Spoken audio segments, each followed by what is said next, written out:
दोस्तों, जय हिंद, वंदे मातरम। मैं Sunil Kumar Yadav everything is possible with Sunil में सभी देखने वालों का अभिवादन करता हूं। और आज का मेरा विषय है आदर्शवाद। आदर्शवाद क्या है, इसकी परिभाषा, सिद्धांत। दोस्तों, चलते हैं टॉपिक की तरफ। आदर्शवाद क्या है? आदर्शवाद क्या है? आदर्शवाद एक ऐसा विचार है या आदर्शवाद एक ऐसी विचारधारा है जो स्वीकृत देता है कि अंतिम सत्ता मानसिक या आध्यात्मिक है। अर्थात आदर्शवाद वह विचारधारा है जो ये मानता है कि अंतिम सत्ता जो है वो आध्यात्मिक है, अर्थात वो ईश्वर में विश्वास करता है। प्राचीन काल में जो शिक्षा दी जाती थी या जो शिक्षा की विचारधारा थी वह आदर्शवाद पर ही आधारित थी। जैसा आप जानते हैं, राम कृष्ण ये जो विद्यालयों में जाते थे, ये जो शिक्षा थी ये आदर्शवादी विचारधारा थी और आदर्शवाद की विचारधारा पर यह शिक्षा आधारित थी।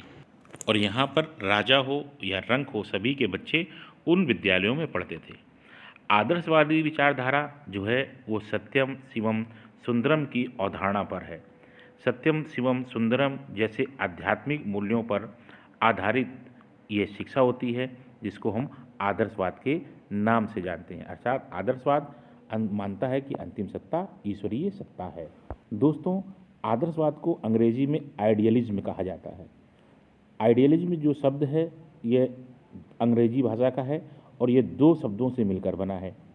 पहला आइडिया और दूसरा इज्म, तथा बीच में जो यल शब्द है उसको उच्चारण की सुंदरता के लिए प्रयोग किया गया है या उच्चारण की सौंदर्यता के लिए उपयोग किया गया है, जिसे बोलने में आसानी रहे। इसमें जो आइडिया शब्द है, इस शब्द का तात्पर्य है विचार, इस शब्द का अर्थ है विचार, और इज्म का अर्थ है वाद। अर्थात आइडियलिज्म क्या है? विचारवाद। इसको हम विचारवाद भी कह सकते हैं। तो आदर्शवाद का जो दूसरा नाम है उसको हम विचारवाद के नाम से भी जानते हैं।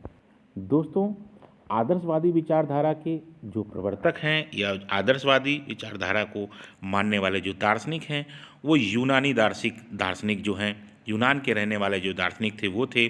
जैसे सुकरात हैं, प्लेटो हैं, अरस्तु हैं। दोस्तों, इसमें एक श्रेणी क्रम और बनता है। सुकरात के शिष्य थे प्लेटो और प्लेटो के शिष्य थे अरस्तु, और अरस्तु का जो शिष्य था उसका नाम था सिकंदर महान।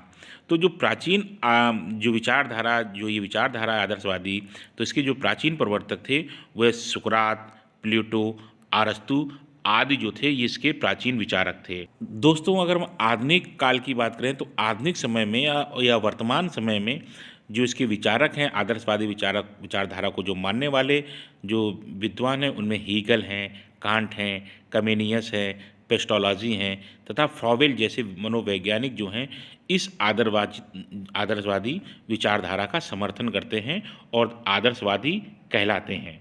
दोस्तों, आदर्शवाद की परिभाषा, तो आदर्शवाद की परिभाषा जो है वो अरस्तु ने दी है। जैसा हमने आपको पहले बताया कि यूनान के महान दार्शनिक सुकरात के शिष्य प्लेटो और प्लेटो के शिष्य अरस्तु। तो अरस्तु के अनुसार शिक्षा का मूल उद्देश्य व्यक्ति को नैतिक एवं बौद्धिक सद्गुणों का आधार बनाता है। व्यक्ति को ऐसे श्रेष्ठतम मूल्यों से अलंकृत करता है जो मानवता के लिए आवश्यक है। यह धारणा ही आदर्शवाद का प्रतिरूप है। अर्थात जो व्यक्ति है उसमें श्रेष्ठ मूल्यों को अलंकृत किया जाता है। महान दार्शनिक रास के अनुसार रास का मानना है कि आदर्शवाद व्यक्तित्व के उन्नयन पर बल देता है। अर्थात जो व्यक्ति है उसके व्यक्तित्व को ऊपर उठाने पर बल देता है। मानव व्यक्तित्व जो है वो सबसे अधिक मूल्यवान वस्तु है और वह ईश्वर की सर्वोत्तम कृति है। रास कहते हैं कि जो व्यक्ति है वो ईश्वर की बनाई हुई सबसे अच्छी और सर्वोत्तम और सर्वश्रेष्ठ कृति है, और इस कृति को जो ये कृति है इसके व्यक्तित्व को ऊंचा उठाना ही आदर्शवाद कहलाता है, जो ईश्वर द्वारा बनाई गई कृति है। दोस्तों, हार्न एक और दार्शनिक थे। उनके अनुसार आदर्शवादी शिक्षा दर्शन है वह मानसिक जगत का मानव को अभिन्न अंग समझने की अनुभूति का विवरण है। मतलब जो ये मानसिक जगत है, जो जगत है जिसमें हम विचारों की बात करते हैं, जो वास्तविकता है, इसको समझने की अनुभूति है। जो व्यक्ति है वो इस जगत को, मानसिक जगत को समझने की अनुभूति का विवरण ही आदर्शवाद है। दोस्तों, आदर्शवाद के उद्देश्य, अगला टॉपिक जो है वो आदर्शवाद के उद्देश्य। नंबर 1, आदर्शवाद में मानव व्यक्तित्व को सर्वोच्च तथा सर्वोत्तम ईश्वरीय कृति माना गया है। जैसे हमने बताया पहले आपको कि आदर्शवादी जो विचारधारा है, इसमें मनुष्य को ईश्वर द्वारा बनाया गया सर्वोच्च और सर्वोत्तम कृति है। वह जो ईश्वर ने सृष्टि का निर्माण किया है, इस सृष्टि के निर्माण में जो ईश्वर की सबसे सुंदर और सर्वोच्च सबसे अच्छी कृति है वो मानव को माना गया है। इसलिए जीवन का सर्वोच्च लक्ष्य व्यक्तित्व का उच्चतम विकास है। मतलब इसलिए जो ईश्वर ने जो कृति बनाई है, जो सर्वश्रेष्ठ कृति है, उसका अधिक से अधिक विकास हो, और वो उसका विकास कैसा हो, उच्चतम शिखर तक हो। वो व्यक्ति अपने उच्चतम शिखर तक वो अपना जो विकास करता है, यही आदर्शवाद का उद्देश्य है। जैसा हमने आपको पहले बताया, तो आदर्शवादी विचारधारा के अनुसार बालकों का आध्यात्मिक विकास करना और इसके अनुकूल ही शिक्षा की व्यवस्था करना आदर्शवादी है। मतलब जो बालक है, तो बालक को जो शिक्षा दी जाए, चूँकि आदर्शवादी जो शिक्षा है वह आध्यात्मिक शिक्षा है, वह सत्यम शिवम सुंदरम पर आधारित शिक्षा है, वह अंतिम सत्ता ईश्वर को मानती है, वह अंतिम सत्ता जो है अध्यात्म को मानती है। इसलिए बालक का जो विकास किया जाए वो आध्यात्मिक रूप से किया जाए। आदर्शवादियों के अनुसार सत्यम शिवम सुंदरम मानव जाति की आध्यात्मिक आदर्श है एवं जीवन के शाश्वत मूल हैं। अतः शिक्षा का स्वरूप ऐसा होना चाहिए जिससे इन मूल्यों की प्राप्ति हो सके।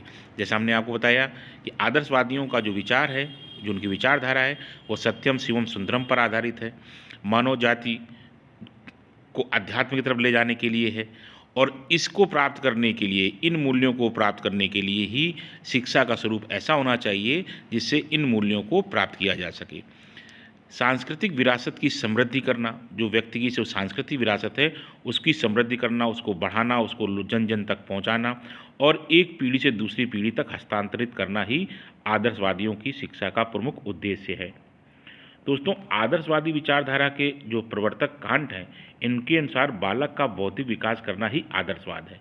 यह विचारधारा यह मानती है कि संपूर्ण जगत जो है, संपूर्ण संसार जो है, ये ब्रह्मांड है, जो आप सूरज, तारे, चांद, ग्रह देख रहे हैं, ये सब ईश्वर द्वारा बनाया गया है, और इसमें ईश्वर ने जो भी बनाया है उसमें जो सबसे सुंदर जो कृति है वो मानव है। इसलिए मानव का विकास आदर्शवाद का प्रमुख लक्षण है। मानव का आध्यात्मिक विकास, बौद्धिक विकास और सांस्कृतिक विकास ही इसका प्रमुख उद्देश्य है। दोस्तों, आदर्शवाद के गुण। आदर्शवाद जो पहला गुण है वो आदर्शवादी जो विचारधारा है वो अनुशासन पर प्रमुख बल देता है। जैसा हमने आपको पहले बताया कि चाहे वो राम हो, चाहे वो कृष्ण हो, कृष्ण भी वहीं पढ़ रहे हैं, सुदामा भी वहीं पढ़ रहे हैं, वहाँ पर अनुशासन सबके लिए बराबर है। आदर्शवाद में बालक का जो चरित्र निर्माण है वो सत्यम शिवम और सुंदरम जैसे आध्यात्मिक मूल्यों के आधार पर सृजन करना है। आदर्शवाद में जो अध्यापक एक कुशल मार्गदर्शक होता है जिससे बालक तथा समाज का विकास हो सकता है। यहाँ पर अध्यापक जो है वो स्वतंत्र होता है। आदर्शवादी शिक्षा का उद्देश्य जीवन के उद्देश्यों के निर्धारण करने में महत्वपूर्ण स्थान रखता है। आदर्शवाद में शिक्षक का स्थान सर्वोपरि होता है। आदर्शवाद व्यक्तित्व के उन्नयन पर बल प्रदान करता है। दोस्तों, आदर्शवादी विचारधारा जो है वह उसमें शिक्षक स्वतंत्र होता है। आदर्शवाद में बालक जो इसके जो दोष हैं उसमें आदर्शवादी विचारधारा में बालक को गौण स्थान दिया गया है। मतलब शिक्षक को प्रमुख स्थान दिया गया है, शिक्षक को स्वतंत्र किया गया है, मगर आदर्शवाद में बालक स्वतंत्र नहीं है तथा अध्यापक को इसमें प्रमुख स्थान दिया गया है। जबकि वर्तमान समय में शिक्षा जो कैसी है वो बाल केंद्रित है।